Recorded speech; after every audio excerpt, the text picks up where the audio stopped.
அன்பு நேயர்களுக்கு இனிய வணக்கம். இது உங்கள் தமிழன் தொலைக்காட்சியின் அரசியல் அரங்கம் நிகழ்ச்சி. நம் நிகழ்ச்சிக்கு சிறப்பு அழைப்பாளராக இங்கு நம் அரங்கத்திற்கு வந்திருப்பவர் பாரதிய ஜனதா கட்சியின் கலைப்பிரிவு செயலாளர் வெங்கடேசன் அவர்களை அன்புடன் வரவேற்போம். வணக்கம். வணக்கம் ஜி. வணக்கம் வெங்கடேசன், எப்படி இருக்கீங்க? நல்லா இருக்கேன் ஜி. ஆமாம், கிட்டத்தட்ட ஒரு மாதம் ஆச்சு நம்ம பேசி. ஆமாம், அப்போ ஃபுல்லாக விஜயுடைய சென்சார் மேட்டர்லேயே போயிட்டோம். இப்போ களம் சூடு பிடித்திருக்கிறது, தேர்தல் களம். ஏன்னா இன்னும் கொஞ்ச நாள்லேயே எல்லாருமே நாமினேஷன் பண்ணி வேட்பாளர்லாம் அறிவிச்சு அவங்களாம் நாமினேஷன் பண்ணணும். ரொம்ப பரபரப்பாக போயிட்டு இருக்கு. இந்த நேரத்தில் வந்துருக்கீங்க உங்கள் டைம் ஒதுக்கி. இப்போ எப்படி இருக்கு களம்? இப்போ தேசிய ஜனநாயக கூட்டணிக்கு மிகப்பெரிய ஒரு வெற்றி இதுவாக இருக்குது அப்படின்னு சொல்லுவேன். ஏன் அப்படின்னா, ஒரு கட்சி வளர்றதுனால அந்த கட்சியில் கூட்டணி அமைச்சிங்கன்னா அந்த கட்சிக்கு எப்போதுமே வெற்றி கிடைக்கும். தேய்ந்து போன ஒரு கட்சிக்கு அதிகமான சீட்டு கொடுத்தீங்கன்னா அந்த கட்சி தோல்வியை நோக்கி நகரும். இப்போ காங்கிரஸ் கட்சியில் கூட்டணி வச்சுருக்காங்க திமுக. காங்கிரஸ் நீ பெரும்பான்மையான வாக்கு வங்கியோ பெரும்பான்மையான மக்களை சென்றெடுத்த ஒரு கட்சியோ கிடையாது. இன்றைக்கு வரையும் திமுக முதுகில் மேல் சவாரி செஞ்சுட்டு இருக்க கட்சிக்கு 3 சீட்டுகள் அதிகமாக கொடுத்து தன் தொகுதி பலத்தை ஆட்டோமேட்டிக்காக திமுக இழக்கிறது. தேமுதிமுக தேசிய முற்போக்கு திராவிட கழகம் சொல்லுகிற கேப்டனுடைய கட்சியை நீங்கள் கூட்டணியில் இணைச்சிருக்காங்க. 2021 தேர்தலில் 60 சீட்டுகள் அவங்க நின்று 0.4% அம்மா மக்கள் முன்னேற்றத்துக்கு இணைந்து அவங்க பெற்றாங்க. ஸோ தோல்வி முகத்தை நோக்கி நகர்கிற கூட்டணி கட்சிகளை சேர்த்து கொண்டு தாங்கள் பெரிய ஒரு கூட்டணி கட்சி அமைத்த மாதிரி ஒரு 25 கைத்துகளை வைத்து ஒரு பிம்பத்தை கிரியேட் பண்ணுறாங்க. தவிர இப்படியே வாங்க தேசிய ஜனநாயக கட்சிகள், தேசிய ஜனநாயக கூட்டணியில் போன 2024 தேசிய ஜனநாயக கூட்டணி அண்ணாமலை அவர் தலைமையில் தனிச்சு 22 இடத்துல நின்று நம்ம 18% ஓட்டு எடுத்தோம். எடப்பாடி அவர்கள் தனிச்சு நின்று 22% ஓட்டு எடுத்தார். ஸோ 18 22 சேர்த்தாவே கிட்டத்தட்ட 41% வெற்றிகளுக்கு தேவையான 35% மேலேயே நம்ம இருக்கோம். அப்போ வளர்ந்துகின்ற கட்சியில நீங்க கூட்டணி வைக்கிறப்பதான் அந்த கட்சியினுடைய வெற்றி வாய்ப்பு வளரும். நீங்கள் தேய்ந்து போன கட்சிக்கு அதிகமாக சீட்டு கொடுக்க கொடுக்க ஒரு மாய பிம்பத்தை உருவாக்குறீங்கன்னா, அங்க பாருங்க நாங்கள் ஓபி பன்னீர்செல்வத்தை கூட்டு வந்துட்டோம், வைத்திலிங்கத்தை கூட்டு வந்துட்டோம், நம்ம மூவேந்திர முன்னேற்ற கழகத்தை கூட்டு வந்துட்டோம், நம்ம எர்ணாவூர் நாராயணனை கூட்டு வந்துட்டோம், கொங்கு ஈஸ்வரனை கூட்டு வந்துட்டோம். இன்னைக்கு தமிழர் வாழ்வுரிமை கட்சி எங்க போறாருன்னு தெரியல. நேற்று சொல்லிட்டாரு அவர், ஒரு சீட் எங்களுக்கு பத்தாதுன்னு. இப்ப இஸ்லாமிய சகோதரர்களை எப்போதுமே அவர்களுக்கு கை கொடுக்கிற ஒரே கட்சி முஸ்லீம் கட்சி. இன்றைக்கு பாருங்க, முஸ்லீம் கட்சிக்கு நேர் எதிராக செயல்படுகிற இஸ்லாமிய கட்சி எஸ்டிபியும் கூட்டணிக்குள்ள வருது. மனிதநேய மக்கள் கட்சின்னு சொல்ல ஜவஹர்லாவும் கூட்டணிக்கு வர்றாரு. ஜவஹர்லா கூட அசிஸ்டண்டா இருந்த ப்ரொஃபஸரா இருந்தவர், அவர் கட்சியிலிருந்து பிரிஞ்சு போன மனிதநேய மக்கள் ஜனநாயக கட்சி தமிழ் மன்சாரி அவரும் கூட்டணிக்கு வர்றாரு. இன்றைக்கு ஒட்டுமொத்த இஸ்லாமிய கட்சி எல்லாமே எங்க இருக்கு? திமுக இருக்கு.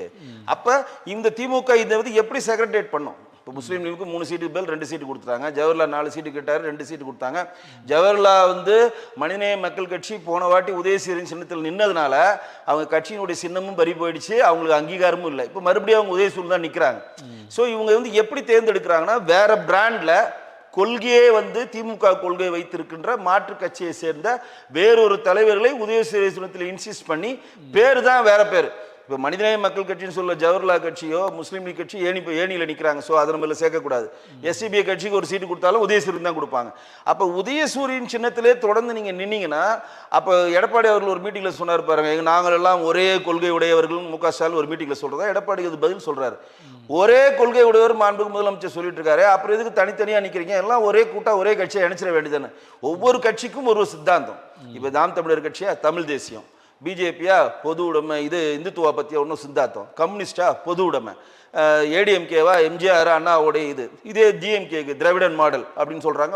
அது மாதிரி ஒரு கட்சிக்கும் ஒரு சித்தாந்தத்தை நோக்கி நகர்றப்ப பல பிரபல சித்தாந்தம்லாம் நாங்கள் ஒரே சித்தாந்தத்தில் தான் இருக்கிறோம், அது பாரதிய ஜனதா கட்சியை வீழ்த்துற சித்தாந்தம் அப்படின்னு சொல்லி நீங்கள் பொய்யுரை உரைச்சிங்கன்னா அந்தந்த கட்சியினுடைய தனித்தன்மையை அந்தந்த கட்சி இழந்து கொண்டே வருகிறது. இன்னைக்கு மறுமலர்ச்சி திராவிட முன்னேற்ற கழகம் எதுக்கு ஆரம்பிக்கப்பட்டது? திமுக எதிர்த்து ஆரம்பிட்டது. இன்னைக்கு அதில் போய் சேர்ந்துட்டாங்க. மறுமலர்ச்சி திராவிட முன்னேற்ற கழகத்தை ஒழிக்கணும்னு தாவேக்கான ஒரு கட்சி ஆரம்பிக்கிறாங்க. திராவிடர் வெற்றி கழகம் மல்லை சத்திய ஆரம்பிக்கிறார். அவங்களும் திமுக செட் பண்றாங்கன்னா அப்ப இது முரண்பாடின் உச்சம் தானே. நீங்க எதுக்கு ஆரம்பிக்கிறீங்க? இவங்களை எதிர்த்து ஆரம்பிக்கிறீங்க. அவங்க கிட்டே போய் நீங்க அடைக்கலமா இருப்ப அதுல என்ன அவுட் கிடைக்கும்? மக்கள் சிந்திப்பாங்கல்ல. அதாவது வெங்கடேஷ் சொல்றதை பார்க்கும்போது அந்த கட்சியினரே இவ்வளவு வருத்தப்பட்டிருக்க மாட்டாங்க.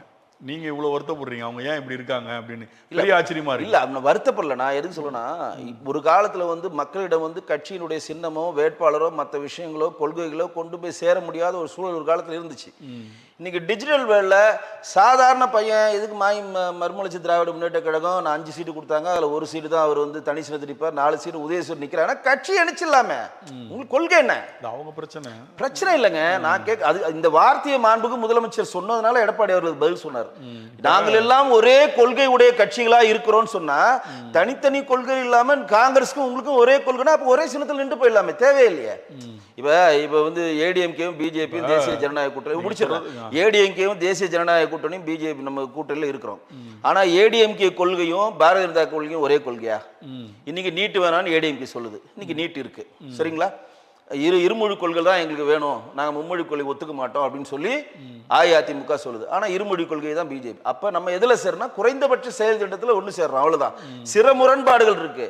ஆனால் மாண்புக்கு முதலமைச்சர் அப்படி சொல்லலை, நாங்கள் எல்லாருமே ஒரே கொள்கை தான், அந்த கொள்கை பாரதிய ஜனதா வீத்திர கொள்கைன்னு சொல்லி நீங்க தப்பிக்க முடியாது. உங்க கட்சிக்கு என்ன கொள்கை, உங்க கட்சிக்கு என்ன சித்தாந்தம், நீங்க மக்களுக்கு எதை செய்ய வந்திருக்கீங்க, எதனால் நீங்க கட்சி ஆரம்பிச்சீங்க? திமுக மாண்புக்கு முதலமைச்சர் மு க ஸ்டாலின் வந்து கலைஞர் முதலமைச்சர் ஆக்கிடுவாருன்னு அந்த இதுக்கு நேர் எதிர்கொண்டிருக்காதுன்னா வைகோ வெளியே போனாரு. இப்ப அங்கேயே நீங்க சரணாகதி அடைஞ்சினா அங்க உங்களோட தனித்தன்மை இழக்கிறீங்களா? அப்ப தனித்தன்மையை இழந்து நீங்கள் உதயசூரில் நிக்கிறதுக்கு உதயசூரில் கட்சியை இணைச்சிருங்க. திமுக இணைச்சிட்டீங்கன்னா அவர் இணைச்சிட்டாரு கட்சியை. நல்ல ஆலோசனை தான், அதை நம்ம வைகோட சொல்லுவோம். அதே நேரத்தில் நீங்க தேய்ந்து போன தேமுதிக எல்லாம் சேர்த்து சீட்டு கொடுத்துருக்காங்கன்றீங்க. அப்போ 2024 பாராளுமன்ற தேர்தலில் அதிமுக கூட்டணியில் இருந்தால் ஏன் தேய்ந்து போன கட்சியை எடப்பாடி வந்து சேர்த்துக்கிட்டாரு? 2024 கேளுங்க, 2024 தேமுதிக மிகப்பெரிய வாக்கு பெற்றதுக்கான ஒரே காரணம் ஏடிஎம்கே அலைன்ஸ். நீங்க விருதுநகர்ல எல்லாருக்குமே அது இருக்குல்ல, பிஜேபியும் அலைன்ஸ் தானே. ராஜ்யசபா கொடுத்து 10 சீட்டு கொடுத்து திருமாவளவன் வெளியேற அளவுக்கு அது ஒர்த் இல்லை. இதான் என் கான்செப்ட். இப்ப ஏடிஎம்கே சொல்லி ஏடிஎம்கே ராஜ்யசபா கொடுத்தாங்களா? கொடுக்கல, ஏமாத்திட்டாங்கன்றாங்க. கொடுக்கல. ஏன் கொடுக்கல? அது ஒர்த் இல்லைன்னு தான் கொடுக்கல. அப்படியே அவர் கொடுத்ததுக்கான கொடுக்குறேன்னு சொல்லி பயங்க. இந்த பாருங்க, திமுக என்ன நினைக்கிறாங்கன்னா ஒரு சினாரியோ கிரியேட் பண்றாங்க. பாருங்க, தேமுதிக நாங்கள் கொண்டு வந்துட்டோம், அதுல இருந்து உடச்சி ஓபிஎஸ் கொண்டு வந்துட்டோம், வைத்திலிங்கத்தை கொண்டு வந்துட்டோம், மனோஜை கொண்டு வந்துட்டோம், மருதராஜை கொண்டு வந்துட்டோம், இவரு நம்ம மைத்ரேயனை கொண்டு வந்துட்டோம், எல்லாருமே நாங்கள் கொண்டு வந்துட்டோம்னா நீங்க எல்லாருமே ஏடிஎம்கே ஜெராக்ஸை வாங்கி வாங்கி உள்ள போட்டு அங்கே ஒரிஜினாலிட்டிக்கு வேலை இல்லைல்ல. ஏற்கனவே அங்க கூட்டம் கொங்கி இயற்கை தானே. ஒரு கட்சியில இருந்து மாறி ஒரு கட்சிக்கு போறது, ஒரு கட்சியில மாறி அந்த கட்சியில் வந்து இருப்புன்னு இருந்தா பிரச்சனை இல்லைங்க. இன்றைக்கு டிஎம்கேல மேலோச்சுகிற அமைச்சர் யார்? பொதுப்பணித்துறை யார்கிட்ட கொடுத்துருக்கீங்க? யார்கிட்ட கொடுத்துருக்கீங்க? நீங்களே சொல்லுங்க. பொதுப்பணித்துறை யார்கிட்ட கொடுத்துருக்கீங்க? ஏவாவேல்ட்ட. கிட்டத்தட்ட ஒரு 8 பேர் அதிமுக வந்தாங்களா? அப்ப இன்னைக்கு தமிழ் இந்த உதாரணம் சொன்னா உங்களுக்கு புரியும். தமிழ்நாட்டுல காங்கிரஸ் சேர்ந்து சசிகுமார் செந்தில திருவள்ளூர் மாவட்டத்தில் அதிகமான ஓட்டு விஷயத்தில் எம்பி எலெக்ஷனில் வின் பண்ண வச்சது திமுக. காங்கிரஸை சேர்ந்தவர், அவருக்கு அந்த தொகுதிக்கு எதுவும் சம்மந்தமே கிடையாது. கம்யூனிஸ்டை சேர்ந்த ஒரு வேட்பாளரை திண்டுக்கல் ஐ பெரியசாமி தமிழ்நாட்டிலே அதிகமான ஓட்டு விஷயத்தில் அந்த எம்பியை ஜெயிக்க வச்சார். வையாபுரி திருச்சியில் எவனே தெரியாது, யாருன்னே தெரியாது. ஆனால் KN நேரு வையாபுரியை ஒரு பிராண்ட் ஆக்கி அவருடைய முயற்சியில் திருச்சியில் ஜெயிக்க வைக்கிறார். கரெக்டா? இதில் மாற்று இல்லைல்ல. அப்ப மாற்று கட்சியில் இருக்கிறவர்கள் தலைமை சொன்னாங்கன்ற ஒரே காரணத்துக்காக தான் இவங்க ஜெயிக்க வைக்கிறாங்க. அப்ப அவங்களுக்கு தனித்தன்மை இல்லைன்னால தான் அவங்க போறாங்க. அதுதானே சதிவு. இப்ப அதே மாதிரிதான் தேமுதிகவை சேர்ந்த விஜய் பிரபாகரன் போன வாட்டி ராதிகா அவர்கள், விஜய் பிரபாகரன், மாணிக் தாக்கூர் 3 பேர் விருதுநகர்ல நிக்கிறாங்க. அங்க அதோட ஃபுல் எஃபெக்ட் போடுறது ஏடிஎம்கே சேர்ந்த ராஜேந்திர பாலாஜி. எல்லாருக்குமே தெரியும். வெறும் 2500 ஓட்டுல தான் தோத்தாரு. ராஜிகா அம்மா 1.5 லட்சம் ஓட்டு எடுத்தாங்க. இன்கேஸ் அன்றைக்கு பிஜேபியும் அஇஅதிமுகவும் சேர்ந்து நின்றுந்தா மாணிக் தாக்கூர் டெபாசிட் வாங்கிக்க மாட்டார். டெபாசிட் வாங்க வெளியே போயிருப்பார். தனிச்சிருந்தாலும் அவங்க ஜெயிச்சிட்டாங்க. சரிங்களா? அப்ப இப்ப நீங்க அந்த மாதிரி ஒரு கூட்டணிக்கு நீங்க வேணா நின்று ஜெயிக்கலாம், நான் இல்லைன்னு சொல்ல வரல. ஆனால் விஜயகாந்த் அவர்கள் எந்த நோக்கத்துக்காக தன் கட்சியை ஆரம்பித்தாரோ அந்த நோக்கி சிதைந்துருச்சுல, அது அடிபட்டுச்சுல. நீங்க டிஆர் பாலு அவங்க நேரடி எப்படி பேசுவாங்க? இல்ல, விஜயகாந்த் இருக்கும் போதுமே அதிமுக கிட்ட அலைன்ஸ் போயிட்டாரு. அதிமுக அலைன்ஸ் பண்ணாரு. விஜயகாந்த் இருந்தும் அவர் இறந்த நேற்று போன எலெக்ஷன் வரையும் அதிமுகவோட டிஎம்கேவோட அங்க அலைன்ஸ் போல. நீங்க விஜயகாந்த் கட்சி ஆரம்பிக்கிறது தனிச்சு நிக்கிறாரு. திருப்பி வந்து என்ன பண்றாங்க, நான் மக்கள் நல கூட்டணி சொல்லிட்டு நம்ம அஇஅதிமுகவோட சேர்ந்து ஒரு கூட்டணி நிற்கிறாங்க. அதுக்கப்புறம் மக்கள் நல கூட்டணி சொல்லிட்டு இப்ப இருக்கக்கூடிய மக்கள் விஜயகாந்தை உடைய சொத்தை அழித்த கூட்டணி ஓப்பனா சொன்னான். விஜயகாந்துக்கு முதல்வர் வேட்பாளர் ஆசையை காட்டுறாங்க. அவர் மக்கள் நல கூட்டணி நீங்கள் தான் முதல்ல வேட்பார். வைகோ வராரு, 2 கம்யூனிஸ்ட் வராங்க, திருமாவளவன் வராரு, அப்போ ஜி.கே. வாசன் வந்தார். 5 பேர் சேர்ந்து விஜயகாந்த் அவர்களை நிற்க வைத்து வைகோ கடைசி நேரத்தில் நிற்க மாட்டாங்க, கலிங்கத்திப்பேட்டில் நிற்க மாட்டேன்னு சொல்லி எஸ்கேபே ஆனார். எல்லாருமே டெபாசிட் இழந்து கிட்டத்தட்ட 4% ஓட்டை பெற்று விஜயகாந்தினுடைய சொத்தை டோட்டலாக அழிச்சவன தான் அவர் பொருளாதார ரீதியாக பின்தள்ளப்பட்டார். சரிங்களா? அப்போ ஒரு வேட்பாளரை வந்து உசுப்பேத்தி அவர் ரணகலமாக்குறதா அந்த கதையை பண்ணியிருக்காங்க. அப்போ இந்த உங்க விஜயகாந்தை வீழ்த்தின அதே கட்சிகளுக்கு கூட்டணி தான் பிரேமலதா மேடம் போயிருக்காங்க. இன்னைக்கு ஜி.கே. வாசன் தவிர திருமாவளவன் அங்கே தான் இருக்கிறாங்க, 2 கம்யூனிஸ்ட் அங்கே தான் இருக்கு, மற்ற கட்சிகள் அங்கே மறுமலர்ச்சி திராவிட முன்னேற்ற வைகோ அங்கே தான் இருக்காரு. அப்போ அதுக்கு விஜயகாந்தினுடைய ஆன்மாவுக்கு துரோகம் இழைக்கிறது தான். மேல் மட்டத்தில் சுதீஷுக்கு முதல் எம்பி சீட்டு கட்சிச்சு சந்தோஷம். ஒரு கட்சி ஆரம்பிச்சு அந்த கட்சியை உயிர்ப்போட வச்சிருக்காங்க, ஒரு 6 வருஷம் அந்த கட்சி உயிரோட இருக்கும். ஆனால் நீங்க என்ன நோக்கத்துக்காக அந்த கட்சி ஆரம்பிச்சிங்க? ஃபர்ஸ்ட் கல்யாண மண்டபத்தை இடிச்சாருன்னு சொன்னீங்க, விஜயகாந்துக்கான நெருக்கடிகள் பயங்கரமா கொடுத்தீங்க. இது மட்டும் இல்லாமல் இன்னொன்று கேளுங்க, விஜயகாந்தினுடைய கட்சியிலிருந்து வெளியில் வரார் சந்திரகுமார், அவர் தனிச்சு நிற்கிறார். ஏடிஎம்கேல அவங்க தனிச்சு நிற்க வைக்கிறாங்க, தனியாக பெயரிடப்படாத எம்எல்ஏக்குன்னு வைக்கிறாங்க. அப்புறம் அவர் டிஎம்கேல சேர்றாரு. இன்னைக்கு ஈரோடு கிழக்கு தேர்தலில் அவர் எம்எல்ஏ ஆக்கிட்டாங்க. இளங்கோவன் இறந்ததுனால டிஎம்கே சீட்டு கொடுத்து எம்எல்ஏ ஆக்கிடுச்சு. அந்த சந்திரகுமார் தேசிய முற்போக்கு திராவிட கழகத்தினுடைய சொத்து மதிப்பு என்னன்றதை பொது வழியில் வெள்ளை பெருக்க வேணும்னு சொல்லி எத்தனையோ வாட்டி அறிக்கை கொடுத்தவர். கேப்டன் டிவியோட சொத்துல எங்களுக்கும் பங்கு இருக்குது, நாங்கள் உழைச்சிருக்கோம், நாங்களும் அதில் காசு போட்டிருக்கோம், அதுக்கான ஃபண்டை பற்றி வெளியே பொது வழியில் சொல்லணும்னு சொல்லி அழுத்தத்தை கொடுத்தவர். இப்போ சந்திரகுமார் அவர்களும் பிரேமலதாவும் நேருக்கு நேர் எப்படி சந்திப்பாங்க? டிஆர் பாலு தான் அந்த பாலத்துக்கு நம்ம பாலம் கட்டணும்னு சொல்லி கல்யாண மண்டபத்தை உடைச்சாருன்னு சொல்லி பிரச்சாரமே பண்ணாங்க. நம்ம சொல்லலை, நம்ம வந்து எந்த இடத்துல கடந்த காலம் கடந்த காலம் இல்ல, தொகுதிக்கு சமூகமா தொகுதி உடன்படிக்கை போய் உட்காருங்களா, தொகுதிக்கு உடன்படிக்கைக்கான தலைவர் யாரு? டிஆர் பாலுங்க. நேருக்கு நேர் சந்திக்கிறப்ப உங்களுக்கு இது அரசியல் நிரந்தர எதிரியும் இல்லை. அப்படி பார்த்தோம்னா 98ல் வந்து அம்மையாரோட கூட்டணியில் ஜெயிக்கிறீங்க, பிஜேபி ஜெயிக்குது, அப்புறம் ஒரு ஓட்டில் கவுக்குறாங்க, மீண்டும் கலைஞரோட அலையன்ஸில் ஜெயிக்கிறாங்க, கிட்டத்தட்ட 5 ஆண்டுகள் ஆட்சி பண்ணுறாங்க. அதுக்கப்புறம் திரும்பி காங்கிரஸோட கூட்டணி பேர் 10 ஆண்டு, அதுக்கப்புறம் மோடி அவர்கள் வராங்க, திரும்பி அதிமுக கூட ட்ராவல் பண்ணுறீங்க. அம்மையார் ஒரு கூட்டணி சேர்க்க மாட்டுறாங்க, அப்புறம் திரும்பி சேர்க்குறாங்க. இப்போ எடப்பாடி வந்து ஒரு கூட்டணி சட்டசபையில் சேர்க்குறாரு, எம்பியில் சேர்க்கலை. அப்போ சட்டசபைக்கும் எம்பிக்கும் பார்த்தீங்கன்னா 3 வருஷம் கேப்பில் சட்டசபையில் இணக்கமாக இருக்கீங்க, எம்பி தேர்தலில் கடுமையாக விமர்சிக்கிறீங்க. இதே பாரத பிரதமரும் அதிமுகவை ஊழல் கட்சின்னு சொல்லியிருக்கிறாரு, அமித்ஷாவும் சொல்லியிருக்கிறாரு, அண்ணாமலை மிக மிக கடுமையா விமர்சிக்கிறாரு. நீங்க பேசுறதுக்கு சொல்றேன், அதுதான் எல்லா கட்சியிலையும் உள்ளது. கொள்கை அவர் திட்டினாரு, அவர் இடிச்சாரு, அதெல்லாம் இங்க கிடையாது. நீங்க சொல்றது கிடையாது, நான் சொல்றது கொஞ்சம் உள்வாங்க. நீங்க சொல்றது இப்ப நாளைக்கு அடுத்த தேர்தல்ல எம்பி தேர்தல்ல காங்கிரஸும் திமுகவும் பிரிஞ்சுட்டாங்கன்னு வைங்களேன், பிஜேபியும் திமுகவும் ஒரு அலைன்ஸ் வந்தா நீங்க 1999லயும் 2001லயும் திமுகவோட பாரதிய ஜனதா கட்சி கூட்டணி வச்சுது, மாற்றில்ல. 4 எம்எல்ஏக்கள் திமுக மூலம் உள்ள போனோம், எம்பிக்கள் ஜெயிச்சாங்க. ஆனா அதுக்கப்புறம் ஏடிஎம்கே கூட்டணி வச்சாங்க.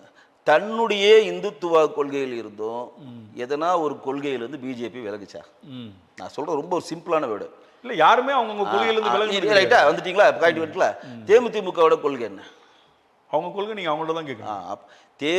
தேசிய முற்போக்கு திராவிட கழகத்தின் கொள்கை திமுக வீழ்த்தணும், மறுமலர்ச்சி திராவிட முன்னேற்ற கழகத்தின் கொள்கை திமுக, அதற்காக கட்சி தொடங்கினாங்க, அதுதான் கொள்கைன்றா. அவங்க 17 பேர் செத்தாலங்க வைகோக்கு, அவனுக்கு என்ன வைகோ சொல்லுவார்? நீங்க சொல்லுங்க. அப்படி பார்த்தா எல்லா கட்சியுமே இருக்கு. நான் சொல்ற சிம்பிளுங்க, 17 பேர் செத்துட்டாங்க. அப்படி பார்த்தா எல்லா கட்சியும் இருக்கு, எதுவுமே இல்லையா? 21ல சேர்ந்து இருந்தீங்க, 24ல பிரிஞ்சு இருந்தீங்க, 24ல கடுமையான விமர்சனம். நாங்க எங்க கொள்கையில இருக்கீங்க. நான் சொல்றேன், இப்ப அண்ணாமலை வந்து தற்கூரி எடப்பாடின்னு சொல்லி பேசினாரு, எல்லாம் கை தட்டினாங்க, எல்லாம் விசில் அடிச்சாங்க. இப்ப சேர்ந்துக்கிட்டீங்க இந்த தேர்தல்ல. அப்ப அண்ணாமலை பேசுனதுக்காக சேம் அதேதான். இல்ல நான் சொல்றது கொஞ்சம் உள்வாங்கிக்கங்க. நான் இல்ல நீங்க சொல்றது உள்வாங்கிக்கங்க. நான் சொல்றது பார்த்தா எந்த கட்சியுமே இந்தியாவுல ஒழுங்கா சார், நான் சொல்றது கொஞ்சம் உள்வாங்கிக்கங்க, கொஞ்சம் பொறுமையா கேட்டீங்கன்னா உங்களுக்கு புரியும். நான் நீங்க சொல்றதெல்லாம் ஒத்துக்கிறேன்.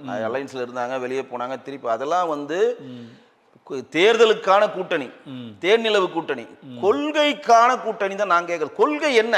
இப்ப ஒரு நிமிஷம் சொல்றேன், பொறுமையா கேளுங்க. இப்ப பாஜக இருக்கு, பாஜகவை எதிர்த்து ஒரு கட்சியை ஆரம்பிச்சு வெளியில போகுது, திருப்பி அந்த கட்சி பாஜகவோட சேர்ந்து நான் பாஜக அழிக்கணும் தான் நாங்கள் வெளியே போனோம். திருப்பி நான் பாஜகவோட இணைஞ்சேன்னு சொன்னால் அது கொள்கையற்ற கூட்டணி. பாஜகவுக்கு எதிர்த்து எந்த கட்சியும் ஆரம்பிச்சதில்ல. திமுக இன்னைக்கு தமிழ்நாட்டில் புது புது கட்சிகள் ஆரம்பிக்கிறதுனா அதுக்கு காரணம் திமுகவுடைய கெடுபிடித்தன்மையும் அதிகாரமின்மையும் தான். அதிகாரம் பண்ணுறதுனால தான் மக்கள் நீதி மையத்தில் கமல் வெளியே வந்தார். அதிகாரம் பண்ணதுனால தான் தேசிய முற்போக்கு திராவிட கழகம்னு சொல்கிற கேப்டன் வெளியே வந்தார். அதிகாரம் பண்ணனால தான் இன்னைக்கு விஜய் வெளியே வந்தார்.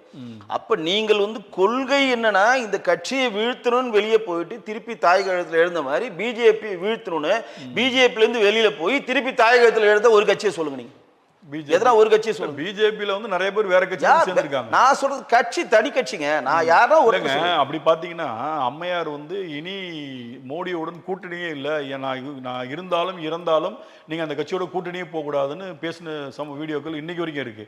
அப்ப அவங்க ஒரு கட்சியை வேணான்னு சொன்னதுக்கு அப்ப அந்த கொள்கை ரீதியாகவும் அந்த கட்சியை புறக்கணிக்கணும் அப்படின்றதான அர்த்தம். அப்ப எடப்பாடி எப்படி அலைன்ஸ் வந்தார்? அப்ப அவரும் இதோட முரண்படுறாருல்ல. இல்ல எடப்பாடி நீங்க சொல்ற அதே லாஜிக் தான். பொதுக்குழுவும் செயற்குழுவும் நான் சொல்றது நீங்க நான் சொல்றது கொஞ்சம் உள்வாங்கிக்கோங்க, அப்பதான் உங்களுக்கு புரியும். பாரதிய ஜனதா கட்சியில் இருந்து அஇஅதிமுகவோ திமுக வெளியே போய் உள்ள வருது எந்த பிரச்சனையும் இல்லைன்னா பாரதிய ஜனதா கட்சின்றது ஒரு தேசிய கட்சி, தனி கட்சி. இவங்க எல்லாம் கொள்கைக்காக கூட்டணிக்கு வராங்க, தேர்தல் கூட்டணிக்காக வராங்க, கொள்கை கிடையாது. அதுதான் முன்னாடி சொல்லிட்டேனா. அமித்ஷா 2021 24 என்ன சொல்றோம்னா குறைந்தபட்ச செயல் திட்டத்துல நாங்க ஒண்ணு சேர்றோம். எங்களுக்கு அவங்களும் ஒண்ணு கிடையாது. நாங்க எடுக்கிற எல்லா ப்ராசஸ் அவங்க ஒத்துக்கிறாங்களா? இல்ல இங்கேயும் அதே தானே. ரைட்டா?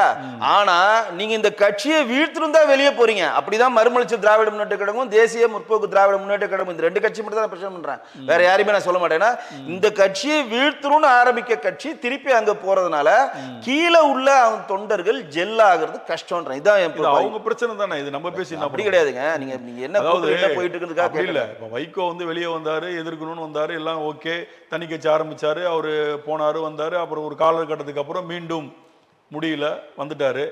அவங்களும் அதை எடுத்துக்கிட்டாங்க. தேமுதிகவும் நீங்க சொல்ற மாதிரி எடுத்துப்போம். கலைஞரை எதிர்க்கிறதுக்காக வந்தாரு, அப்புறம் தனியா நின்றாரு, அப்புறம் அம்மையார் கூட போனாரு, அப்புறம் மக்கள் நல கூட்டணி, அதுக்கப்புறம் அந்த கட்சி ஒன்றும் இல்லாமல் போச்சு. இன்னைக்கு 0.4 போன கட்சி இன்னைக்கு திரும்பி மேலே வந்திருக்கு. அவங்களுக்கு ஒருத்தனை எதிர்க்கிறோன்னா காலம்புல எதிர்க்க மாட்டாங்க. ஒரு சில விஷயங்கள் அவங்களுக்கு ஏதோ ஒரு வகையில் அவங்களுக்கு ஏன்னா விஜயகாந்துடைய இறப்புக்கு திமுக அரசு பண்ண சப்போர்ட்னால அவங்க ஈர்க்கப்பட்டிருக்கலாம். ஒத்துக்கிறேங்க. நான் அதெல்லாம் எதுவுமே ஒத்துக்கலங்க. பிரேமலதா மேடமும் ஸ்டாலின் அவர்களும் சுதீஷும் ஒன்று சேரலாங்க, மாற்றே இல்லைங்க.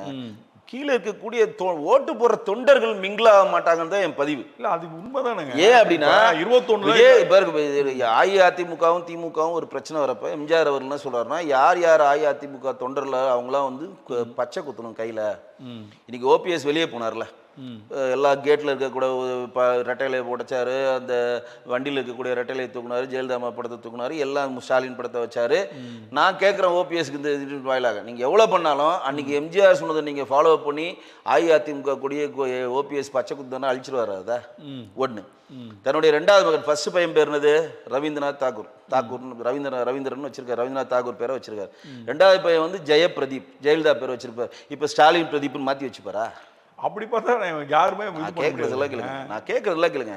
நீங்கள் உங்க சுயநலத்துக்கு மாறலாம், உங்க மனசு மாறலாம், எல்லாமே மாறலாம். ஆனா கிரவுண்ட்ல இருக்கவங்க மாற மாட்டாங்க.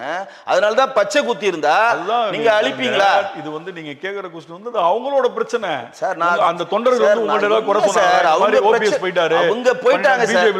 நீங்க சொல்லுவாங்களே சார், அவங்க போயிட்டாங்க, அவங்க பிரச்சனை நான் சொல்லவே வரல சார்.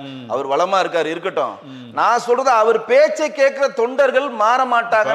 ஓபிஎஸ் சொல்லும் போது ஒரு சின்ன எக்ஸாம்பிள் சொல்லலாம். அவர் அடித்தட்டு, அதாவது கீழ்மட்டம் வரைக்கும் இறங்கி கட்சியில என்ன சேர்த்துங்கன்னாரு. என்ன பார்த்தா பாவமா இல்லையான்னாரு.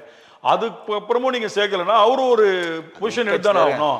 அப்ப அவர் எங்கேயாவது போய் தான் சேருங்க சேர்க்கறதுக்காக விவாதம் வரலங்க. இல்ல அப்ப அதுக்கு ஆப்ஷன் எங்க போவாங்க? உட்கட்சி பிரச்சனைக்குள்ள நான் வரமாட்டேங்க. நல்லா இப்ப வரைக்கும் சைதை துரைசாமி, உங்களுக்கு நீங்க சொல்றதுக்கே வரேன். சைதை துரைசாமின்னு ஒருத்தர் இருந்தார். அவருக்கு ஏடிஎம்கே ஒரு பிணக்கோ ஏதோ ஏற்பட்டுச்சு. அவர் போய் டிஎம்கேல சேர்ந்தார். அதே மாதிரி இப்ப அவர் என்ன பண்ணாரு? அவர் உண்மையான, நல்லா கேளுங்க, அவர் உண்மையான எம்ஜிஆர் தொண்டர். எம்ஜிஆருக்கு எங்கெங்க கோயில் கட்டுறாங்களோ அது ஃபண்டு கொடுத்து கோயில் கட்டுறாரு. எம்ஜிஆர் பிறந்த இலங்கையில போய் அவர் பிறந்தது கண்டியில், கேரளாவில் அவர் வாழ்ந்த, அவங்களுடைய தந்தை தாயார் வாழ்ந்த வீட்டை புதுப்பிச்சு அங்கே போய் திறக்கிறாரு. எம்ஜிஆருடைய புகழ் பாடுற வேலைகளை தொடர்ந்து செஞ்சுட்டு இருக்காரு. இது ஏன் சொல்றேன்னா, நீங்கள் உண்மையான எம்ஜிஆர் தொண்டனாக இருந்தால், உண்மையான அம்மா தொண்டராக நீங்க இருந்தால், இதை செஞ்சிருந்தா வரவேற்போம். நீங்க சுயநலத்தை நோக்கி நீங்க நகர்றீங்க. ஆனா நீங்க நகரலாம். உங்க கீழே இருக்கக்கூடிய தேனியிலையும் சுத்தோட்டு இருக்க மாவட்டத்துக்கு உங்க சுயநலத்துக்கு ஓட்டு போட, ஆண்டிப்பட்டியில தலைகீழ்னால ஓட்டு போட மாட்டான். ஏன்னா அவன் எல்லாம் எம்ஜிஆர பச்சை கொடுக்கல, நெஞ்சில குத்திருக்கான். இந்த மாதிரி நீங்க உடன்படிக்கா வந்து எனக்கு வந்து சமுதாய ஓட்டு இருக்கு, அது ஓட்டு இருக்கு, தேர்தலில் தெரியல போது. அதே நேரத்தில் இப்ப நயினார் நாகேந்திரன் பச்சை குத்துனது அழிச்சிட்டாரா எம்ஜிஆர்? நல்லா கேட்டுங்க, நான் சொல்றது ஒரு விஷயம் நீங்க நல்லா புரிஞ்சிக்கவே மாட்டேன்றீங்க. இவர் மட்டும் இங்க போனா பச்சை குத்துனது அழிக்கல. நயினார் நாகேந்திரன் பிஜேபி வந்திருக்காரு. தமிழ்நாட்டு முதலமைச்சரா இருந்தாருங்க.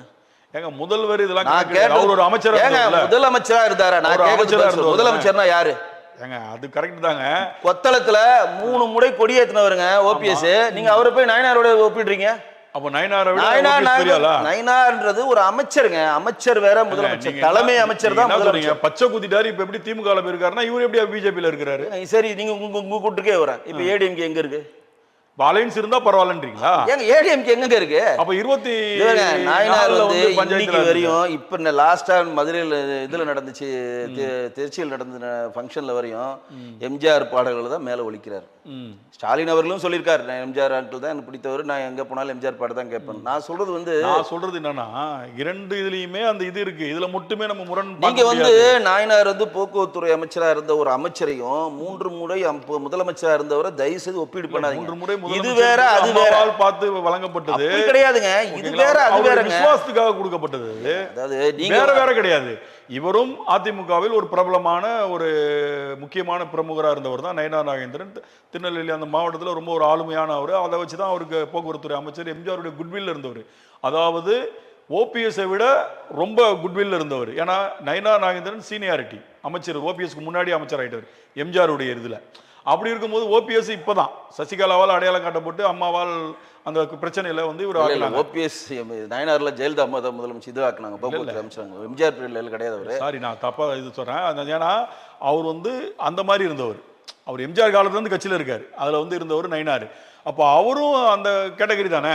உங்களுக்கு இவர் முதல்வராக ஆகிறதுனால மட்டும் இவர் உயர்ந்தவர், அவர் தாழ்ந்தவர் சொல்ல முடியாதுல்ல. என்ன புரிய சொல்றது தெரியலங்க. நீங்க ஒரு முதலமைச்சரையும் ஒரு அமைச்சரையும் எப்படி ஒப்பீடு பண்றீங்க? இல்ல, முதலமைச்சர் அமைச்சர்னு ஒப்பீடு கிடையாது. எப்படி ஒப்பீடு பண்ண முடியும்? முதலமைச்சருக்கு இருக்க பவர் அமைச்சருக்கு இருக்காங்க. முதலமைச்சர் தலைமை, தமிழ்நாட்டினுடைய உச்சபட்ச பதவி என்னங்க? மக்களால் தேர்ந்தெடுக்கப்பட்டவருங்க, தமிழ்நாட்டினுடைய உச்சபட்ச பதவி என்ன? அதிகார கொண்ட பதவி என்ன? முதலமைச்சர் தான் உச்சபட்ட அதிகார கொண்ட பதவி. அது ஒன்றுக்கு 3 முறை நீங்கள் இருந்துட்டு நீங்க போனது நான் எதுவுமே சொல்லுங்க. அவங்கவுங்க விருப்பங்க. அரசியல் இங்க இருக்கும், அங்க போவாங்க, அதெல்லாம் அது உள்ள நான் வரலங்க. நான் சிம்பிளா சொல்லி முடிக்கிறேங்க. ஓபிஎஸ் போனதோ தேசிய முற்போக்கு திராவிட அதெல்லாம் நான் விமர்சனம் பண்ணலங்க. நீங்கள் போகலாம், பதவியை வாங்கலாம், சுகங்களை அனுபவிக்கலாம். தொண்டர்கள் அது மாதிரி போக மாட்டாங்கன்றதான் என் பதிவு. சிம்பிளான பதிவு, அவ்வளவுதான். நீங்க நான் எதையுமே சொல்ல. ஜனநாயக நாட்டுல யார் வேணா எந்த கட்சிக்கு வேணா போங்க, பிரச்சனை இல்லை. ஆனா உங்க பின்னாடி ஒரு கூட்டம் சொல்றீங்க பாரு, அந்த கூட்டம் உங்களுக்கு ஓட்டளிக்காது. இப்ப நீங்க சொல்றதுதான். இப்ப தொண்டர்கள் தானே சொல்றீங்க.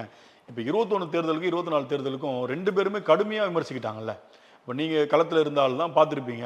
அப்போ உடனே 26ல் 2 வருஷத்தில் திரும்பி நாங்கள் வந்து இணக்கமாக இருக்கோம் அப்படின்னும் போது அந்த தொண்டர்கள் மனநிலை எப்படி இருக்கும்? அதாவது 1 வருடத்துக்கு முன்னாடியே தேசிய ஜனநாயக கூட்டணியுடைய அலையன்ஸ் ஃபிட் பண்ணியாச்சு. ஏன்னா தொண்டர்கள் மிங்கிள் ஆகணுன்ற ஒரே காரணம். ஒண்ணு, அதாவது 2024 தேர்தலில் ஏடிஎம்கே பிரதமர் வேட்பாளரை முன்னிலைப்படுத்தல.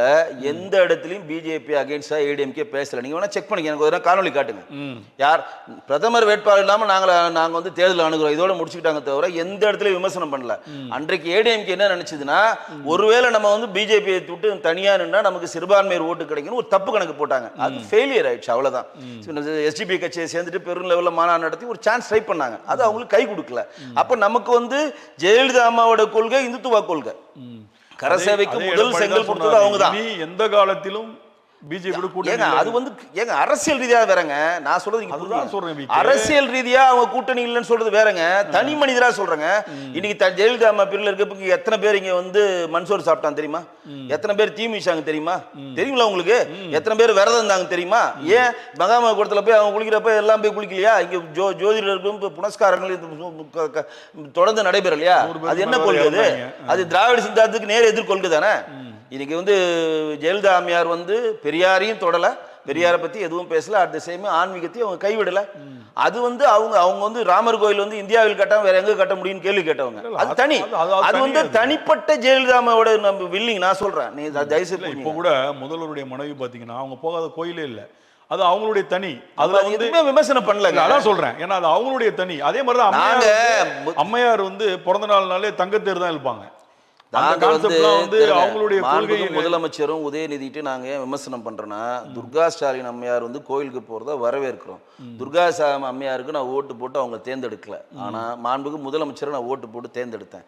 என் உணர்வுக்கு நீங்கள் மதிப்பளிங்க. என்னுடைய இந்து பண்டிகைகளுக்கு நீங்க வாழ்த்து சொல்லுங்கன்னா என்ன காரணம்?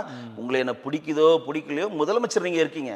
உங்களுக்கு இந்து மதமும் ஒண்ணு, கிறிஸ்தவ மதமும் ஒண்ணு, முஸ்லிம் மதமும் ஒண்ணு, பார்சி மதமும் ஒண்ணு, வைணவ மதமும் ஒண்ணு, ஜைன மதமும் ஒண்ணு, சீக்கிய மதமும் ஒண்ணு, எல்லா மதத்துக்கும் பொதுவானவரப்ப நான் வந்து மலையாள பண்டிகைக்கு விஷுக்கு வந்து சொல்லுவேன், உகாதிக்கு வாழ்த்து சொல்லுவேன், தீபாவளிக்கு வாழ்த்து சொல்ல மாட்டேன், இந்து பண்டிகைக்கு வாழ்த்து சொல்ல மாட்டேன்னா உங்களுக்கு பிடிக்குதோ பிடிக்கலையோ நீங்க வாழ்த்து சொல்லி ஆகணும்ன்றேனா. ஏன் அப்படின்னா என்னுடைய உணர்வுக்கு நீங்க மதிப்பளிங்கன்னு கேட்கறோம். நீங்க கொண்டாட வேணாம், அவங்க நம்பிக்கையில விட்டுருங்க.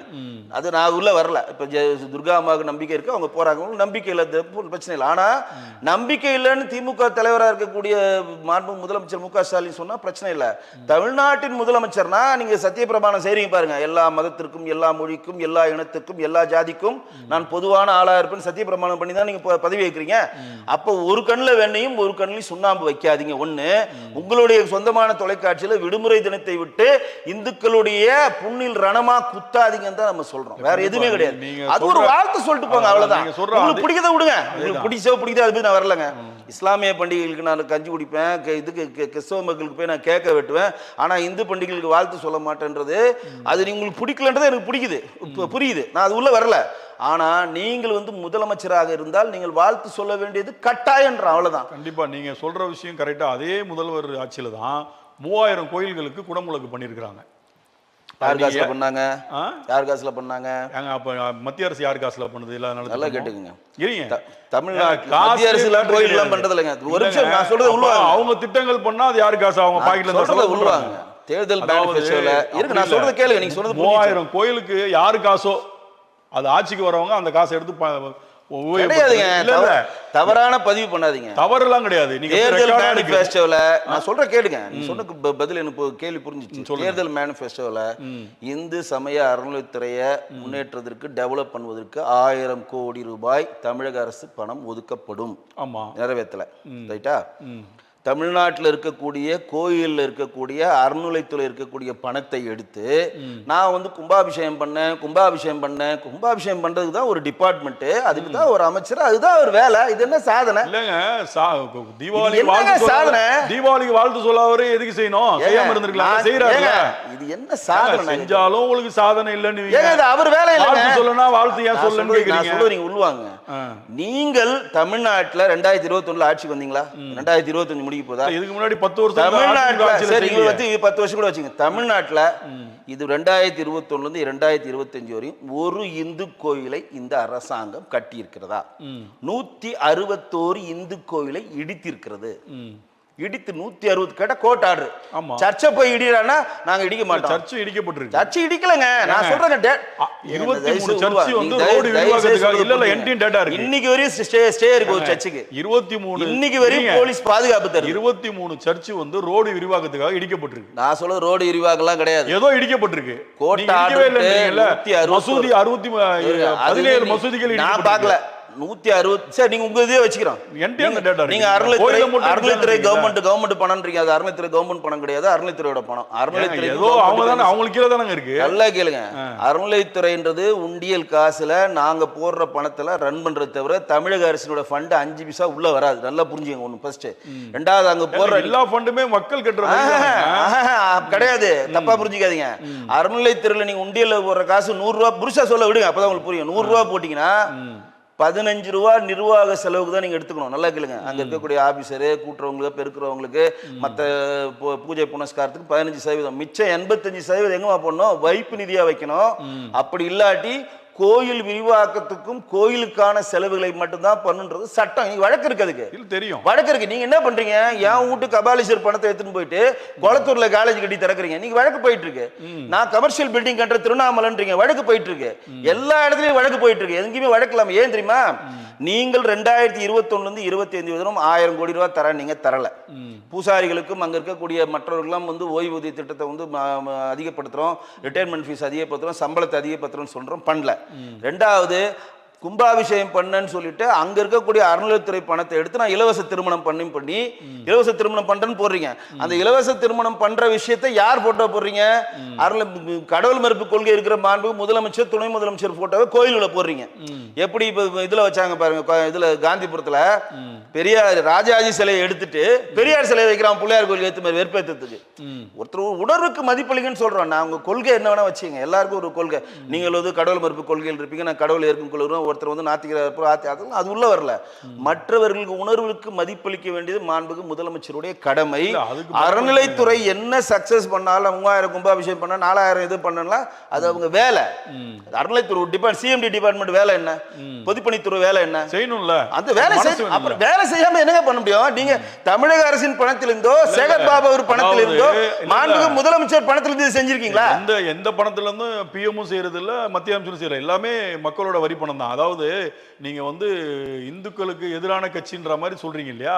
அவங்க தான் 3000 கோயில்களுக்கு குடமுழுக்கு செஞ்சிருக்காங்கன்றது என்னுடைய வாதம். மத்தபடி அவங்க நல்லவங்க, இவங்க கெட்டவங்க, இவங்க நல்லவங்க, அவங்க கெட்டவங்கன்றது என்னுடைய வாதம் கிடையாது. எதிரான கட்சின்றதுக்கு தான் நான் அந்த இதை சொன்னேன். அதுதான் நான் அப்படி இருந்தா ஏன் இது உள்ள பண்றாங்க நான் சொன்னேன்னா, வாழ்த்து சொல்லாத ஒண்ணும் இந்துக்களுக்கான உணர்வுகளுக்கு மதிப்பளிக்காததுக்கு ஒண்ணு சொன்னேன்.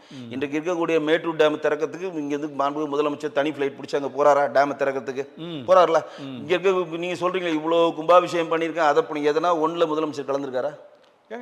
அவருக்கு அதுக்கு துறை அமைச்சர் இருக்காரு. அப்ப போக்குவரத்து துறை நீங்க எதுக்கு கொடியை பிடிச்சி ஆட்டுறீங்க? 10 பஸ் போதும், 100 பஸ் விட்டா எது கொடியை பிடிச்சி ஆட்டுறீங்க? ஏன் மேட்டூர் போய் திறந்து விடுறீங்க? ஏது பொதுப்பணித்துறையில சிலை எங்க திறந்து விடுறீங்க? ஏன் லைப்ரரி போய் திறந்துக்கிறீங்க? எதுங்க பண்றீங்க? அப்ப உங்க டிபார்ட்மெண்ட் இல்லையா? அறநிலைத்துறை உங்க டிபார்ட்மெண்ட் இல்லையா? அறநிலைத்துறை தான் தனி அமைச்சர் கொடுத்துருக்காங்க. அப்ப மத்ததுக்குள்ள அமைச்சர் இருக்காங்களா? மத்த அமைச்சர் தான் பண்ண வேண்டியது. பிரதமர் எல்லா நிகழ்ச்சிக்கும் போறாரா? சொல்றது நீங்க தயவு செய்து உள்வாங்க. இல்ல பிரதமர் எல்லா நிகழ்ச்சிகளுக்கு போறதுன்றது தனி கதை. பிரதமரையும் முதலமைச்சரும் ஒப்பீடு பண்ணாங்க. தயவு செய்து புரிஞ்சுக்க. தயவு செய்து புரிஞ்சுக்கங்க. 29 மாநிலம் 7 யூனியன் பிரதேச பிரதமரையும் கும்மிடிப்பூண்டி தாண்டாத முதலமைச்சரும் ஒப்பீடு பண்ணாதீங்க. தயவு செய்து உள்வாங்க. நீங்க வேண்டாம் கேள்வி கேட்டா நீங்க உள்வாங்க. நான் சொல்றது உங்களுக்கு புரியவே இல்லை. புரியுது. போக்குவரத்து துறைக்கு உங்களுக்கு கொடியாட்ட முடிஞ்ச உங்களால, பொதுப்பணித்துறைக்கு சாலையை திறக்க முடிஞ்ச உங்களை, மத்த டிபார்ட்மெண்ட் மொத்தம் 36 அமைச்சர் இருக்காங்களா? 37 அமைச்சர்களுக்கு முதலாளா போய் பண்றீங்களா? அப்ப அறநிலைத்துறை உங்களை கைவிட்டீங்களா? அறநிலைத்துறை தான் சேகர் பாபு போட்டிருக்காங்க. நான் கேட்கறது முதலமைச்சர் ஏன் போகல? கேள்வி தயவுசெய்து உள்வாங்க. அதாங்க அவரு நீங்க தான் ஃபர்ஸ்ட் சொல்றீங்களா? அவர் கடவுள் மறுப்பு கொள்கை இருக்கீங்களா? ரைட்டா?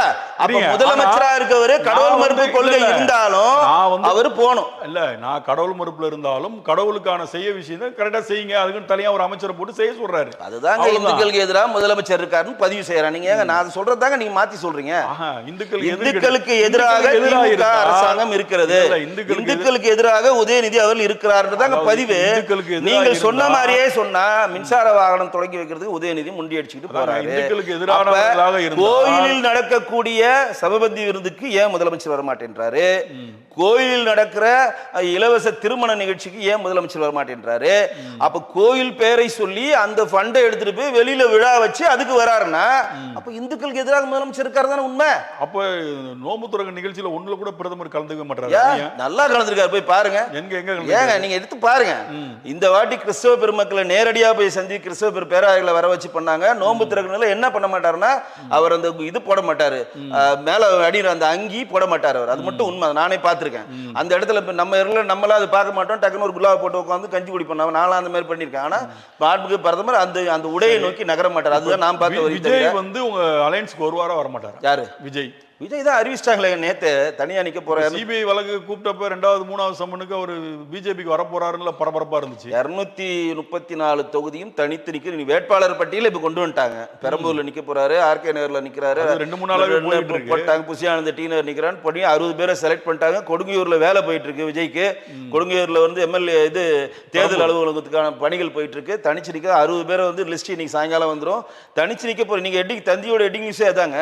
தனிச்சு நிக்க போறோம் அப்படின்னு தனிச்சு நிக்கிறோம்னு சொல்லிட்டு அப்புறம் அலையன்ஸ் வந்தவங்க இருக்கிறாங்க கடைசி டைம்ல. ஏங்க நான் சொல்றது இன்னைக்கு தேதி தாங்க சொல்றேன். நாளைக்கு கேட்கிறேன் அரசியல் நாளைக்கு என்ன நடக்குன்னு எனக்கு தெரியாது. உங்க டிஎம்கே கூட்டத்தில் இருக்கிற பாதி பேர் பிச்சுக்கிட்டு கூட இங்க வரலாங்க. அதுக்கு என்னங்க பண்ண முடியும்? கொங்கு ஈஸ்வரன் பிச்சுக்கிட்டு வரலாம், வேல்முருகன் பிச்சுக்கிட்டு வரலாம். கம்யூனிஸ்டும் காங்கிரஸ் தவிர மிச்ச எல்லா கட்சியும் மதில் மேல் போடுறாங்க. வேல்முருகன்லாம் நீங்க சொன்ன மாதிரி தான் தேய்ந்து போன தேமுதிக கிடையாதுங்க. நீங்க அரசியல் என்ன வேணா குதிரை மீது அரசியல் என்ன வேணா நடக்குன்னு சொன்னதுக்காக உதாரணம் சொல்றேன். என்ன வேணா நடக்கும், நானும் ஒத்துக்கிறேன். உங்க கம்யூனிஸ்டும் காங்கிரஸையும் தவிர விடுதலை சிறுத்தைகள் கட்சி கூட வரலாம் எனக்கு தெரிஞ்சு. இப்ப விடுதலை சிறுத்தைகள் நாளைக்கு செட் ஆகல. இப்ப கூட்டணி பேர்ல தேசிய முற்போக்கு திராவிட கழகத்துக்கான கூட்டம் எவ்வளவு சீட்டோ அப்புறம் நான் எங்களோட சீட்டை சொல்லுவேன்னு சொல்லி பிரச்சனை போயிட்டு இருக்கு. இப்ப 10 சீட்டு கொடுக்குறாங்கன்னு வச்சுக்க, இரட்டை இலக்குல கேப்டன் கட்சி கொடுக்குறாங்கன்னா திருமான இரட்டை இலக்கு தான் வேணும், கம்யூனிஸ்ட் இரட்டை இலக்கு கேட்டு முரண்பாடு ஆயிடுச்சுன்னா அவங்க ஆட்டோமேட்டிக்கா ஒரு கட்சிக்கு கூட்டணி போய் தானே ஆகணும். நான் நடக்குன்னு சொல்ல நடந்தால் இன்னைக்கு வைகோ செட்டில் ஆயிட்டாரு, மல்லை சத்யா இன்னைக்கு வரைக்கும் செட்டில் ஆகல, முஸ்லீம் கட்சிகள் 2 கட்சி செட்டில் ஆயிடுச்சு, எஸ்டிபிஎஸ்சி இன்னைக்கு வரைக்கும் செட்டில் ஆகல, என்ன பண்ண கருணாஸ் இன்னைக்கு வரைக்கும் செட்டில் ஆகல, எர்ணாவூர் நாராயணன் செட்டில் ஆகல, கொங்கு ஈஸ்வரன் செட்டில் ஆகல. ஒரு சீட்டு கன்ஃபார்ம் சொல்றேங்க, பேப்பர்ல வந்தது நான் சொல்றேன். கன்ஃபார்ம்னா ஓகே. இப்ப மேல்முருகன் கூட தான் கன்ஃபார்ம் அவர் முறுக்கின்னு போறாருல, அந்த மாதிரி என்ன வேணா நடக்குதுங்க. நாளைக்கு நடக்கட்டும், பார்ப்போம், லெட் தம் see. பட் நம்ம சொல்றது என்னன்னா அரசியல்ல ஜெயிச்ச பிறகு இருக்க கூட்டணியோட ஜெயிக்கிறதுக்கு முன்னாடி இந்த கூட்டணி தான் அதான் வலிமையானது என்னோட தனிப்பட்ட கருத்து. அப்போ உங்களுக்கு வலிமையான கூட்டணின்றீங்க? ஆமாங்க, ஒரு வருஷத்துக்கு முன்னாடியே ஃபிக்ஸ் ஆயிடுச்சு. ஏற்கனவே நம்ம வாக்கை ப்ரூவ் பண்ணி ஆல்ரெடி டேட்டா வச்சிருக்கோம். நீங்க வந்து காங்கிரஸ் 25 சீட்டு கொடுத்து 23 சீட்டுக்கு 28 சீட்டு கொடுத்து 3 சீட்டு எக்ஸ்ட்ரா கொடுத்து ஒரு ராஜ்யசபானா 33 எம்எல்ஏ உண்டான ஒரு ராஜ்யசபா கொடுக்குறீங்கன்னா அப்ப திமுக காங்கிரஸை பார்த்து திமுக ஏன் பயப்படுதுன்னு எனக்கு ஆச்சரியமா இருக்கு. தாவேக்கான்ற ஒரு இருக்கிறதுனால தான் மிரட்டி வாங்கினாங்க அவங்க. இதே போன முறை அழகிரி வெளியே அழுதுட்டு வந்து சொன்னாரு, கண்ணில் தனியா வந்து என்னால உங்களால ஹெல்ப் பண்ண முடியல, என்ன மன்னிச்சிருக்குன்னு தானே சொன்னாரு. அன்றைக்கு 2G ஸ்பெக்ட்ரம் வழக்கு இருக்கிறப்ப ப. சிதம்பரம் வந்து மாண்புக்கு முன்னாள் முதலமைச்சர் கலைஞர் அவர்களை மிரட்டி 63 சீட்டு வாங்கினார்ல. 63 நாயன்மார்ல நான் அமைச்சேன். ஆனா 5 பஞ்சபாடர்லாம் திருப்பி வந்தாங்க, 5 பேர் தான் ஜெயிச்சாங்க. கூடா நட்பு கேடா முடியும்னு கலைஞர் சொன்னார்ல. அன்னைக்கு அவங்க ஆப்ஷன் 2Gன்ற வழக்கை வைத்து அதிகாரம் பண்ணி 63 சீட் வாங்கினாங்க. இன்றைக்கு விஜயை காமிச்சு காங்கிரஸ் விளையாடி இருக்கு, அவ்வளவுதான் சொல்லுவேன். தவிர இதனால வந்து காங்கிரஸ் வளர்ந்திருக்கு அப்படின்னு நீங்க சொன்னா அதை நான் ஏற்றுக்கொள்ள மாட்டேன். அதேதான் பிஜே பேலன்ஸ் கூட அதான் சொல்றாங்க. ஏதோ ஒரு பிஜே பேலன்ஸ் 2020 எடப்பாடி வந்து முதல் நாள் வரைக்கும் என்னைக்குமே பிஜேபி கூட கூட்டணி கிடையாது, எந்த காலத்திலயும் வைக்க மாட்டேன்னு சொன்ன எடப்பாடி திடீர்னு நான் வந்து கோயிலுக்கு போறேன், டெல்லிக்கு போறேன்னு சொல்லி அப்படியே போய் மறைமுகமா மிரட்டப்பட்டதால் அம்மையார மதுரை ஏர்போர்ட்ல மண்டையை உடைச்ச கட்சி திமுக. அந்த ரத்தம் எதுக்கு வந்திருக்குன்னு கேட்டதுக்கு நம்ம இந்த பொது வழியில பேச முடியாத ஒரு சொல்லை அன்றைக்கு இருக்கக்கூடிய மாண்புக்கு முதலமைச்சர் கலைஞர் அவர்கள் சொன்னார். அந்த சொல்ல சொல்லவே முடியாது, சரிங்களா? நீங்க நெடுமாறன் ஒருத்தர் இருந்தா இந்திரா காந்தியை காப்பாத்திருக்க மாட்டாங்க. மிசா சட்டத்துல கலைஞர் தவிர எல்லாரையும் உள்ள போட்டு அடிச்சு நொடிச்சு எல்லாம் பண்ணாங்க. இந்த கூட்டணியே இப்ப ஒண்ணு சேர்ந்திருக்கப்ப இதெல்லாம் ஏடிஎம்கே பிஜேபி நடச்சு. இந்த நான் சொன்ன இந்த 2 இன்சிடென்ட் எதனா நடந்தது. வார்த்தை ஜாலங்கள் வேற, அடிச்சு மண்டையை உடைக்கிறது வேற. வார்த்தையில உள்வாங்குற கண்டிஷன் வேறங்க. ஒருத்தரை அடிச்சு உயிருக்கு உத்தரவாதம் இல்லாம அடிக்கிறாங்க. ஸ்டாலின் அவர்கள் மிசா சட்டத்துல ஸ்டாலின் மாதிரி ஆசை தம்பி மாதிரி நிறைய பேர் உள்ள கூட்டு போய் அடி அன்னைக்கு திமுக காரங்களாம் மிசா சட்டத்துல அடிச்சு உதச்சாங்களா இல்லையா? ஆமா. அப்புறம் என்ன நீங்க அப்புறம் நீங்க அந்த கூட்டணியே மிங்கிளாகி மக்களிடம் ஓட்டு போய் சேர்க்கறதுக்கு மூஞ்சி இருக்குது. வார்த்தைகள்ல பரிமாறதுக்கு என்ன பிரச்சனை உங்களுக்கு? எனக்கு புரியல. அதுவே மிங்கிளாகி நீங்க இந்த காலரை சுற்றி சுத்துறாங்க. நாங்க 2 பேரும் ஒன்று இணக்கமா இருக்கிறோம் சுத்துறாங்க, எந்த ஒரு காழ்ப்புணர்ச்சி இல்லாம. வார்த்தைகள்ல நீங்க மாறி மாறி அரசியல் ரீதியா பேசியதுல என்ன பிரச்சனை வரப்போகுது உங்களுக்கு? இந்திரா காந்தி அம்மையார் சொல்ல விடையாங்க இது பிரச்சனை இல்ல. அப்ப 2 ஒண்ணுதான். 2 ஒண்ணு கிடையாது, அது ரொம்ப வீரியம். இல்ல இந்திரா காந்தி அம்மையார எப்படி வந்து கலைஞர் சொல்லிட்டு அடிச்சா கூட அன்னையோட முடிஞ்சு வார்த்தைகள் இந்த மாதிரி கடுமையான வார்த்தைகள் யாரும் சொல்லல. வார்த்தைகள் உள்ள இந்த மாதிரி கடுமையான வார்த்தைகளா? அதுக்கப்புறம் அவங்களே உங்களுக்கு தெரிஞ்ச அரசியல்ல சொல்லுங்க, என்ன வார்த்தை சொல்லுங்க, நீங்க சொல்லுங்க. சொல்லுங்க, உங்களுக்கு தெரிஞ்ச என்ன வார்த்தை? இப்ப இபிஎஸ் ஓபி இபிஎஸ் அவர்கள் மாண்புமிகு பாரத பிரதமரை பார்த்து என்ன வார்த்தை சொன்னார் சொல்லுங்க. நீங்களே சொல்லுங்க, உங்களுக்கு தெரிஞ்ச சொல்லுங்க. நான் என்ன சொல்றேன்னா, ஏங்க சும்மா ஏதோ இருக்குன்னு பேசக்கூடாது. இல்ல ஒருத்தரை அடிச்சு மண்டையை உடைச்சு அதை உடைச்சு சொல்ல வைக்கிறீங்க நீங்க. உடைச்சு சொல்ல வைக்கிறீங்க. அப்புறம் மாதவிடாய் காலத்துல வந்து ரத்தமா இருக்குன்னு சொன்னாருங்க கலைஞர். இதை விட கருமையான சோர்க்கு இது. இந்த மானகட்ட 2 பேர் கூட்டணி நிக்கிறாங்க, அதை பத்தி பேச மாட்டீங்க. பிரதமர் வந்து மாண்புக்கு பாரத பிரதமர் வரக்கூடாதுக்கு அது நாங்க எதிராக பிரச்சாரம் பண்றோம் வார்த்தை வரதை நீங்க ஹைலைட் பண்றீங்களா? எப்படி அது புரியல எனக்கு. ஏங்க இதே அதே நீங்க எப்படி ஒப்பீட் பண்ணுவீங்க? அரசியல் ரீதியா ஒருத்தர் திட்டிக்கிறாங்க, ஊழல் கட்சி அப்படின்னு சொல்லி அநியாயத்துக்கு பேசினாரு, அமித்ஷாவும் பேசினாரு. சரிங்க, என்ன வார்த்தை சொல்லுங்க. நான் சொல்றத ஒத்துக்கிறேங்க, நீங்க சொன்னது நான் ஒத்து. என்ன வார்த்தை சொல்லுங்க. ஆமாங்க, ஊழல் யார் சரி ஊழல் ரைட் வேற, ஊழல் ஒத்துக்கிறேன். ஒரு மோசமான கட்சி, சரி மோசமான கட்சி வேற, அவர் தற்கூரியான தற்கூரியாம வேற, இதெல்லாம் ஒண்ணுமே கிடையாது. இதெல்லாம் உண்மை இல்ல. இந்த வார்த்தைகளையும் கலைஞர் அவர்கள் சொன்ன வார்த்தைகளும் இந்த வார்த்தையும் மிசால் அவர்கள் அடிபட்டது நீங்க கம்பேர் பண்ணுங்க. நல்லா கேட்டுங்களேன்.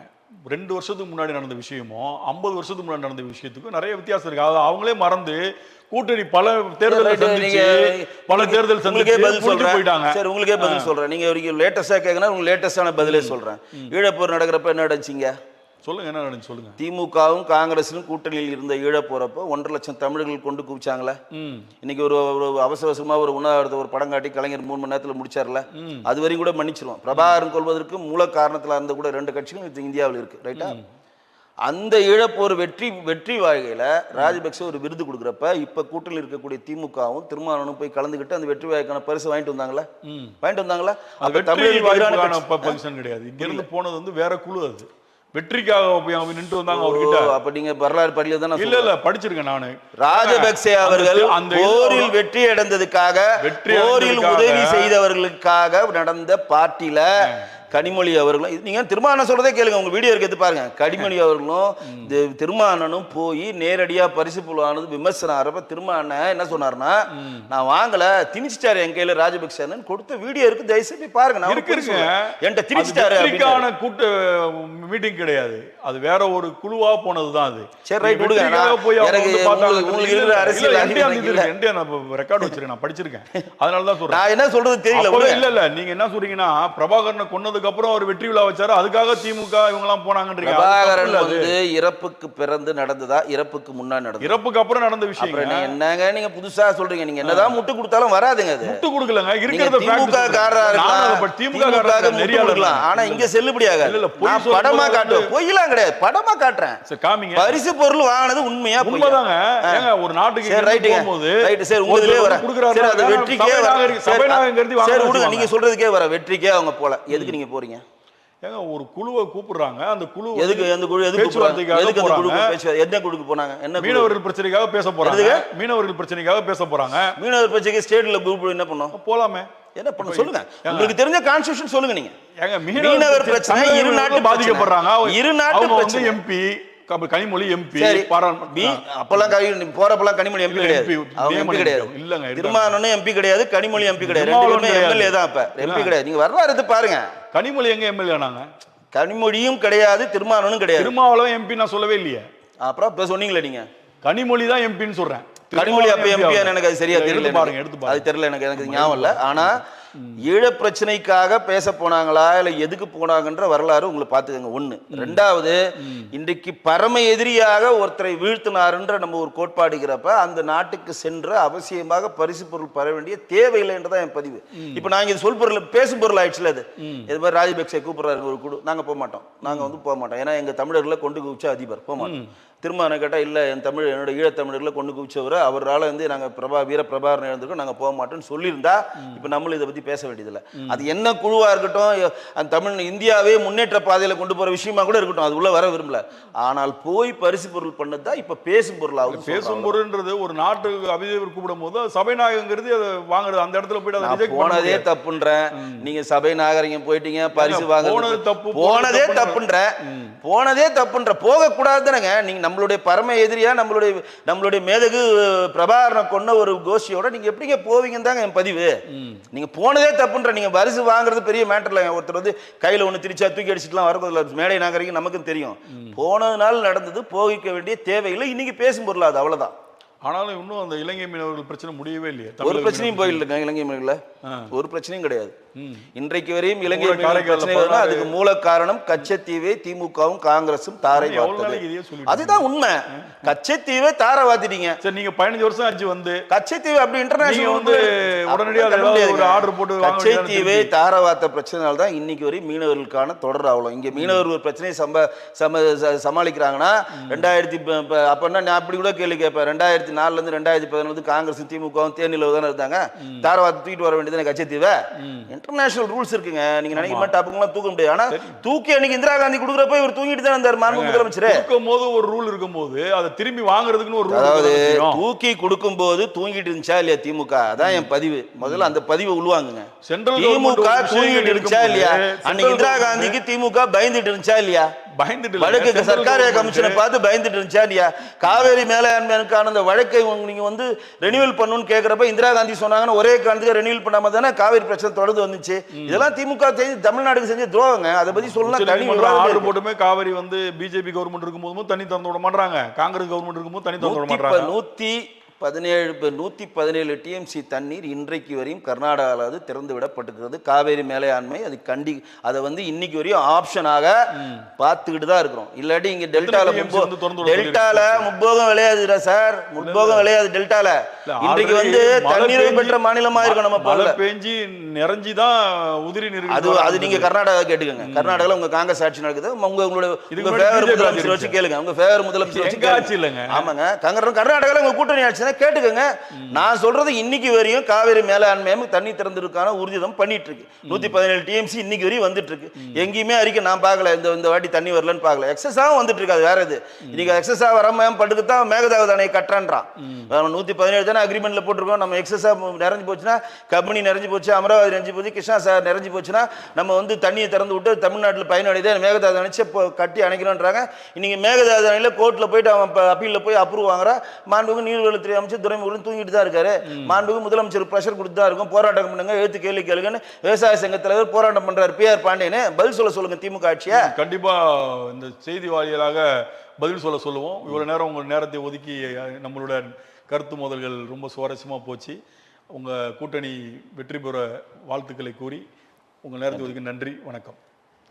மீண்டும் அடுத்த அரசியல் நிகழ்ச்சியில் மற்றொரு விருந்தினரை சந்திக்கும் வரை உங்களிடம் விடைபெறுகிறேன். நன்றி, வணக்கம்.